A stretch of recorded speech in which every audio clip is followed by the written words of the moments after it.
ओम श्री परमात्मने नमः। श्री गणेशाय नमः। श्री राम शला का प्रश्नावली। मानसानुरागी महानुभावों को श्री राम शला का प्रश्नावली का विशेष परिचय देने की कोई आवश्यकता नहीं प्रतीत होती।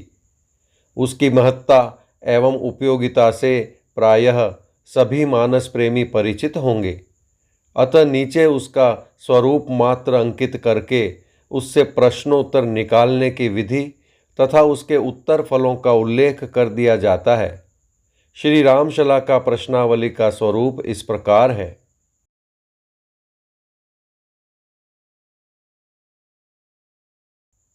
इस रामशला का प्रश्नावली के द्वारा जिस किसी को जब कभी अपने अभीष्ट प्रश्न का उत्तर प्राप्त करने की इच्छा हो तो सर्वप्रथम उस व्यक्ति को भगवान श्री रामचंद्र जी का ध्यान करना चाहिए। तदनंतर श्रद्धा विश्वास पूर्वक मन से अभीष्ट प्रश्न का चिंतन करते हुए प्रश्नावली के मन चाहे कोष्ठक में अंगुली या कोई शलाका रख देना चाहिए और उस कोष्ठक में जो अक्षर हो उसे अलग किसी कोरे कागज या स्लेट पर लिख लेना चाहिए।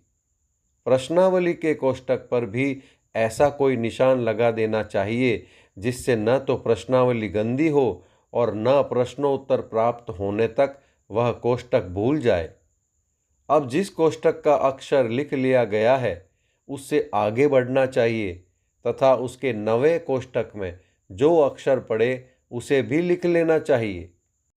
इस प्रकार प्रति नवे अक्षर को क्रम से लिखते जाना चाहिए और तब तक लिखते जाना चाहिए जब तक उसी पहले कोष्ठक के अक्षर तक अंगुली अथवा शलाका न पहुंच जाए। पहले कोष्ठक का अक्षर जिस कोष्ठक के अक्षर से नवा पड़ेगा वहां तक पहुंचते पहुंचते एक चौपाई पूरी हो जाएगी जो प्रश्नकर्ता के अभीष्ट प्रश्न का उत्तर होगी। यहाँ इस बात का ध्यान रखना चाहिए कि किसी किसी कोष्ठक में केवल आ की मात्रा और किसी किसी कोष्ठक में दो दो अक्षर हैं। अतः गिनते समय न तो मात्रा वाले कोष्ठक को छोड़ देना चाहिए और न दो अक्षरों वाले कोष्ठक को दो बार गिनना चाहिए। जहाँ मात्रा का कोष्ठक आवे वहाँ पूर्व लिखित अक्षर के आगे मात्रा लिख लेना चाहिए और जहाँ दो अक्षरों वाला कोष्ठक आवे वहाँ दोनों अक्षर एक साथ लिख लेना चाहिए। अब उदाहरण के तौर पर इस रामशला का प्रश्नावली से किसी प्रश्न के उत्तर में एक चौपाई निकाल दी जाती है। पाठक ध्यान से देखें। किसी ने भगवान श्री रामचंद्र जी का ध्यान और अपने प्रश्न का चिंतन करते हुए यदि प्रश्नावली के तारांकित इस चिन्ह से संयुक्त म वाले कोष्ठक में अंगुली या शलाका रखा और वह ऊपर बताए क्रम के अनुसार अक्षरों को गिन गिन कर लिखता गया तो उत्तर स्वरूप यह चौपाई बन जाएगी। होई सोई जो राम रचि राखा, को करि तर्क बढ़ावे साखा। यह चौपाई बालकांड अंतर्गत शिव और पार्वती के संवाद में है।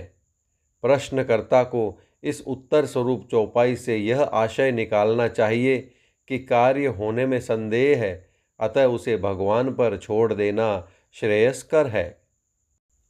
इस चौपाई के अतिरिक्त श्री रामशला का प्रश्नावली से 8 चौपाइयाँ और बनती हैं। उन सब का स्थान और फल सहित उल्लेख नीचे किया जाता है। कुल 9 चौपाइयाँ हैं। प्रथम, सुनुसिय सत्य असीस हमारी, पूजी ही मन का मना तुम्हारी। स्थान, यह चौपाई बालकांड में श्री सीता जी के गौरी पूजन के प्रसंग में है। गौरी जी ने श्री सीता जी को आशीर्वाद दिया है। फल, प्रश्नकर्ता का प्रश्न उत्तम है, कार्य सिद्ध होगा। दूसरी, प्रबिसी नगर की जे सब काजा, हृदय राखी कौशलपुर राजा। स्थान, यह चौपाई सुंदरकांड में हनुमान जी के लंका में प्रवेश करने के समय की है। फल, भगवान का स्मरण करके कार्यारंभ करो, सफलता मिलेगी। तीसरी, उगरई अंत न होई निबाहु, काल नेमि जिमि रावण राहु। स्थान: यह चौपाई बालकांड के आरंभ में सत्संग वर्णन के प्रसंग में है। फल: इस कार्य में भलाई नहीं है, कार्य की सफलता में संदेह है। चौथी: विधि बस सुजन कुसंगत परहि, फनि मनि सम निज गुण अनुसरहि। स्थान: यह चौपाई भी बालकांड के आरंभ में ही सत्संग वर्णन के प्रसंग की है। फल: खोटे मनुष्यों का संग छोड़ दो, कार्य पूर्ण होने में संदेह है। पांचवी: मुद मंगलमय संत समाजू, जो जग जंगम तीर्थ राजू। स्थान: यह चौपाई बालकांड में संत समाज रूपी तीर्थ के वर्णन में है। फल: प्रश्न उत्तम है, कार्य सिद्ध होगा। छठी: गरल सुधारिपु करहि मिताई, गोपद सिंधु अनल सितलाई। स्थान: यह चौपाई श्री हनुमान जी के लंका में प्रवेश करने के समय की है। फल: प्रश्न बहुत श्रेष्ठ है, कार्य सफल होगा। सातवीं: वरुण कुबेर सुरेश समीरा, रन सन्मुख धरि काहु न धीरा। स्थान: यह चौपाई लंका कांड में रावण की मृत्यु के पश्चात मंदोदरी के विलाप के प्रसंग में है। फल: कार्य पूर्ण होने में संदेह है। आठवीं: सुफल मनोरथ होहु तुम्हारे, रामु लखन सुनि भये सुखारे। स्थान: यह चौपाई बालकांड में पुष्प वाटिका से पुष्प लाने पर विश्वामित्र जी का आशीर्वाद है।